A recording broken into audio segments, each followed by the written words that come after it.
नमस्कार दोस्तों, आइए सुनते हैं कहानी नानी का घर। मैं और मेरे पति दीपक बच्चों के साथ रविवार की एक फुर्सत से भरी दोपहर में बातें कर ही रहे थे कि तभी मेरा 11 साल का बेटा बोला, पापा नेक्स्ट वीक से हमारे समर वैकेशन शुरू होने वाले हैं, तो इस बार हम वैकेशन में कहाँ घूमने जाएंगे? भैया हम गोवा चलें?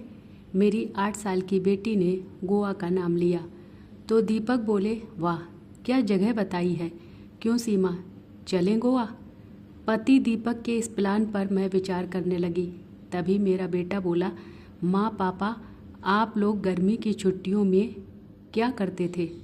बेटे के इस सवाल पर मैं मुस्कुराई तो दीपक बोले, बेटा हमारे समय का गर्मियों की छुट्टियों वाला समय इतना रोचक होता था कि उस समय को उसी रोचकता के साथ शब्दों में बता पाना मुश्किल है। तभी मैं बोली, बच्चों तुमने कभी खुले आसमान में बेखौफ बेफिक्र उड़ते हुए परिंदे देखे हैं? बस उन आज़ाद परिंदों के जैसी थी मेरी गर्मी की छुट्टियाँ, न किताबों का भार न ही पढ़ाई की चिंता। तभी दीपक अपने अनुभव साझा करते हुए बोले, लेकिन यह वह समय होता था जब मैं स्कूली कोर्स से भिन्न जीवन के बेहतरीन पाठ सीखता था। नानी नाना के आंगन में विरचुन और सत्तू के स्वाद के साथ हम ममेरे मौसेरे भाई बहन हर साल इन्हीं दिनों में मिलते थे। मेरे लिए तो आनंद का दूसरा नाम था वो गर्मी की छुट्टियों वाला नानी की किस्सा गोई वाला आंगन। दोनों बच्चे हमारी बातें ध्यान से सुनने लगे तो मैं आगे बोली, मेरी नानी के किस्सों में इतिहास रहता, लोक कथाएं रहती, भूत प्रेत रहते और ऊंची ऊंची कल्पनाएं रहती। वहीं नाना जी के पास रखे होते ढेरों उपन्यास। कोर्स की किताबों से इतर नाना जी की ये किताबें हमें बड़ा आकर्षित करती। महाभारत रामायण गीता जैसे महाग्रंथ नाना जी हमें बड़ी सरलता से पढ़ाते। नानी सबको खाने पीने की चीज़ें बराबर से बांटती तो सबके अधिकार बराबर हैं का दर्शन जीवन को सहजता से समझ में आ जाता। हम आज के बच्चों की तरह नो शेयरिंग वाला व्यवहार नहीं करते थे। हम सब तो आपस में बड़े प्रेम से हर एक चीज़ की साझेदारी करते थे।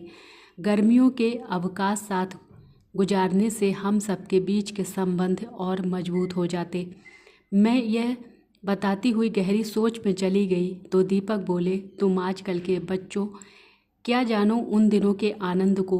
मुझे उन सुहावने दिनों को याद करके आज भी गुदगुदी सी होती है।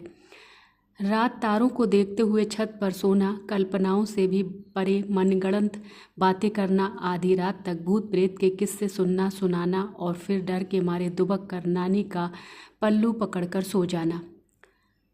पोसंपा, घोड़ा, दीवानशाही, नाम वस्तु, शहर सिनेमा, अजीर बजीर, चोर सिपाही जैसे पर्ची वाले खेल ना जाने कहाँ लुप्त हो गए।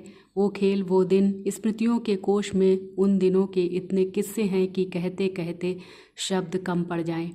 सच दीपक, हमारे समय के बच्चों का वो गर्मियों वाला समय भी कितना प्यारा होता था ना। हम आज के बच्चों की तरह किसी अजनबी शहर की सैर करने नहीं जाते थे। हमारे समय के बच्चों का गर्मियों की छुट्टियों का ज़्यादातर समय गुजरता था नानी के घर में। चलो आज तुम सबको मैं अपनी नानी के घर का एक मज़ेदार किस्सा बताती हूँ। एक दिन हम सारे बच्चे नानी के घर में आईने के सामने खड़े हुए थे। तभी मौसी की बेटी बोली, इस आईने में सब कुछ हूबहू क्यों नज़र आता है? तो उसके सवाल पर मामा जी का बेटा बोला, अरे इस आईने के पीछे बिल्कुल हमारी दुनिया जैसी ही एक और दुनिया है। हम यहाँ जो भी करते हैं वे भी उसी समय वही करते हैं, इसीलिए आईने में सब कुछ हूबहू दिखता है। हमारा कल्पनाओं की उड़ान वाला बचपन उसकी बात सच मानकर आईने के पीछे की दुनिया खोजने चल पड़ा। नानी का आईना जिस दीवार पर लटका था उसके बिल्कुल पीछे एक गली थी। हम उसी गली में पूरी दोपहर दूसरी दुनिया खोजते रहे। बाद में जब नानी को यह पता चला तब वे हम सबकी कल्पना पर खूब हंसी। बस ऐसे ही प्यारे प्यारे किस्सों से भरे थे वो छुट्टियों के दिन। सच में आनंद का दूसरा नाम थे हमारे वो गर्मियों की छुट्टियों वाले दिन।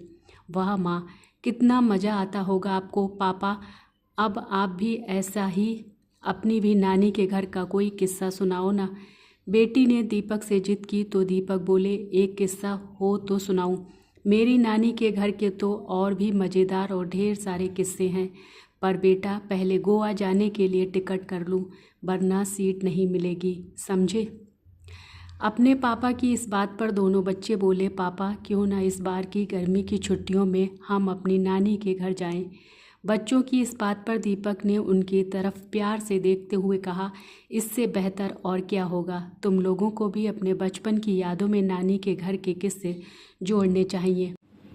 पति दीपक की बात सुनकर मैं मुस्कुराई और फिर हमने तय किया कि इस बार बच्चों की गर्मी की छुट्टियां बीतेंगी बच्चों के नानी के घर में, ताकि वे भी बना सके हमारी ही तरह अपनी नानी के घर वाले प्यारे प्यारे किस्से। जय श्री कृष्णा, राधे राधे।